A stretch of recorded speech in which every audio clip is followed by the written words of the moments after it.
Өмнөх бичлэгээр бид Христийн доош чиглэсэн хөдөлгөөнийг Филиппо 2 дээрээс харсан. Тэгээд түүний дээш чиглэх хөдөлгөөнийг бас харсан. Тэр бүхэн яагаад чухал гэдгийг үзсэн бол одоо Христ биеэрээ сэнтий заларсан тухай үзэх гэж байна. Тэгээд энд заларсан сэнтигээсээ Христ бидний төлөө өнөөдөр зуучилж байгаа. Иш үзүүлэгчийн хувьар Петр Пентекостийн өдөр номлохдоо ингэж хэлсэн. Тиймээс тэр Бурхны баруун гарт өргөмжлөгдөж, эцгээс амласан ариун сүнсийг аваад та нарын үзэж сонсож байгаа ариун сүнсийг цутгасан юм. Энэ үгийг сонсож байгаа тэнд байсан хүмүүс сүнс цутгагдж байгааг харж, сонсож байгаа. Христ тэнгэр дэх суудлаасаа үгээ хэлж байгаа.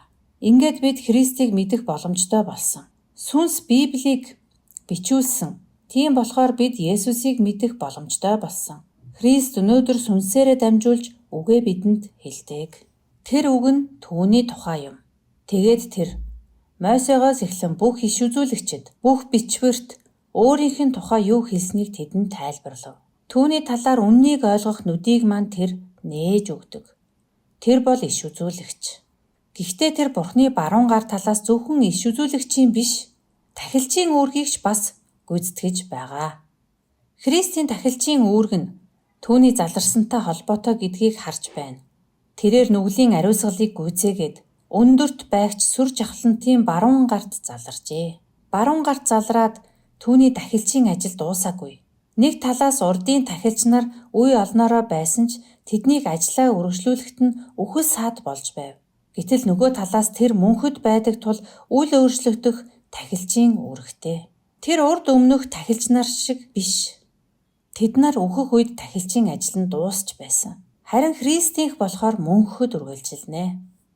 Өнөөдөр тэр бидний тахилчийн хувьд ийм ажил хийж байгаа. Тиймээс тэр өөрөөр нь дамжуулан Бурханд ойртог ёстыг бүр мөсөн аварч чадна. Тэр тэдний төлөө зуушлан залбирч үргэлж амьд оршдог. Тэр тахилчийн хувьар бидний төлөө зуушлан залбирч байгаа. Бид энэ дэлхий дээр гим нүглээсээ болоод асуудалтай байгаа. Гэхдээ биднээс төрүүлээд эцэг рүү очиод энэ хүмүүс надтай хамт байгаа. Тэд нар биднийх юм гэж хэлдэг. Бурхан дургүй байгаа учраас тэгдэг юм биш гэдгийг санаарай. Гурвал бол адил хүсэлтэй гэдгийг санах хэрэгтэй. Тэр биднийг дуртаяа хүлээн авдаг. Еврей номыг бичигч үргэлжлүүлээд ингэж хэлж байгаа. Ярианы маань гол нь тэнгэрдэг сүр жавхлантын сэнтийн баруун гарт заларсан тийм тэргүүн тахилч бидэнд байгаа явдал юм. Тэрээр ариун газрын буюу хүний бус харин эзний босгосон жинхэнэ асрын үйлчлэгч юм аа. Тэр бидний төлөө газар дээрх майхан сүмд биш, харин тэнгэрт үйлчилж байгаа. Алдрын үйлний өмнө биш, харин эцгийнхээ баруун гар талд суугаад үйлчилж байгаа. Түүнд бүх зүйл нээлттэй байгаа учраас бидэнд ч тэр бүхэн нээлттэй. Хуучин хөшиг цуу урагдсан. Тэгээд эцгийн баруун гар талд сууж буй Христ зөвхөн иш үзүүлэгч, тахилч биш, тэр бас бидний хаан юм. Пентекостийн өдөр Петр дуулал 110-аас иш татаад ингэж хэлж байгаа. Учир нь тэнгэрт гарсан Давид биш бөгөөд тэр өөрөө. Эзэн миний эзэнд айлтгахдаа миний баруун гарт залрах тун. Би дайснуудыг чинь чиний хөлийн гишгүүр болгох хүртэл залрах тун хэмээв. Өөрөөр хэлбэл Давид дээш өгсөөгүй, харин Есүс өгсөн. Давидын хүү өгсөн. Тиймээс Бурхан та нарын цовдлсон тэр Есүсийг эзэн бас Христ болгосныг Израилийн айл бүхэн баттай мэдэгтэн гэв. Ингээд Есүс сэнтий дээр суусан. Хуучин гэрээний аврагчийг санаарай. Тэр бол Христ. Хааны цол хэрэгмтэй нэгэн байгаа. Тэр хаан нь Бурхны хүмүүсийг авчрахаар ирнэ. Петринд юу гэж байна вэ? Та нарын цовдлсон, дээр нь Юдэн хаан гэж бичсэн тэр нэгэн чинь Юдэчүүдийн жинхэнэ хаан юм гэж байна. Хүлээсээр байсан тэр аврагч мөн гэж. Тэгээ зогсохгүй. Тэр бол эзэн, гэрээний бурхан. Тэр одоо бурхан эцгийн баруун талд хаан болон заларсан. Тэр бүхнийг захирдаг. Энэ нь түүний амьлал ба өгсөлтөөр батлагдсан. Адам бол удирдлага доор байж захирах байсан. Тэр чадаагүй. Есүс болохоор удирдлага доор захирдаг биш. Тэр өөрөө захирагч бүхний хаан. Ингээд Есүс Бурхны сэнтийн баруун гар талд залраад бидний төлөө зуучилж байна. Иш үзүүлэгч, тахилч, хааны хувьар. Тэр бол төгс зууч. Тэр Адамын ажлыг гүйцэд хийсэн. Өөрийнхөө ажлыг гүйцэд хийсэн. Бурхны ажил нь болохоор хүмүүсийг аврах байсан. Дэлхийг аврах. Эргээд энэ дүрслэлээ харцгаая. Энд юу болж байна вэ? Есүс бидэнтэй хамт байсан. Үхсэн, үхлээс амьдсан. Тэгээд Тэнгэрөөд өгсөн. Зөвхөн Бурхны хүүгийн хувьд биш, харин хүний биетэй Есүс Бурхан хүний хувьд өгсөн. Тэгээд тэр сүнсийг илгээсэн.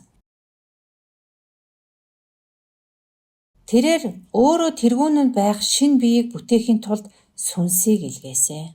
Сүнс түүний хүмүүсийг буцаагаад үүрэгтэй болгосон.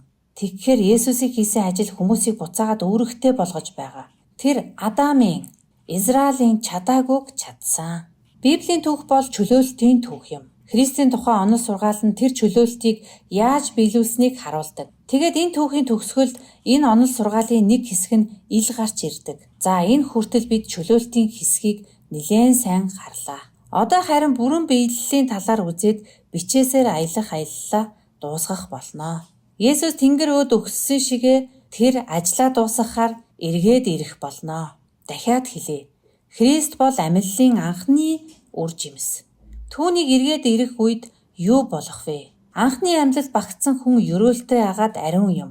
Хоёр дахь үхэл тэднийг захирах ямар ч хүчгүй яаж. Харин тэд Бурхны ба Христийн тахилч нар болцоож түүнтэй хамт 1000 жил хаанчлах болно. Өөр нэг амьлуулалт болно. Бид Христийн 1000 жилийн хаанчлалд хамт ноёрхын тулд амьлуулагдах юм. За би 1000 жилийн тухай тайлал хийх гээгүй байна. Тэрийг бид нар теолог 2 хичээлээр хийнэ.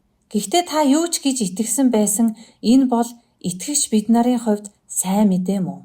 Христ иргэн ирэх үед анхны үр жимсээ гаргах болно. Тэр дээш өгсөн шигээ биеэрээ ирнэ. Тэгээд бид биеэрээ амьлах болно. Би шинэ тэнгэр, шинэ газрыг харлаа. Учир нь анхны тэнгэр, анхны газар нь өнгөрөн одож тэнгис үгүй болвоо. Ариун хот, шинэ Иерусалим нь нөхөртөө зориулан гойсон сүйт бүсгүй мэд бэлтгэгдэн Бурханаас гарч Тэнгэрээс бун эрхийг би харлаа. Синтинээс гарах чанга дууг би сонсов. Харах тун Бурханы асар хүмүүсийн дунд байна. Тэр тэдний дунд нутаглах болно. Тэд түүний ард түмэн болж Бурхан өөрөө тэдний дунд байж Бурхан нь болно.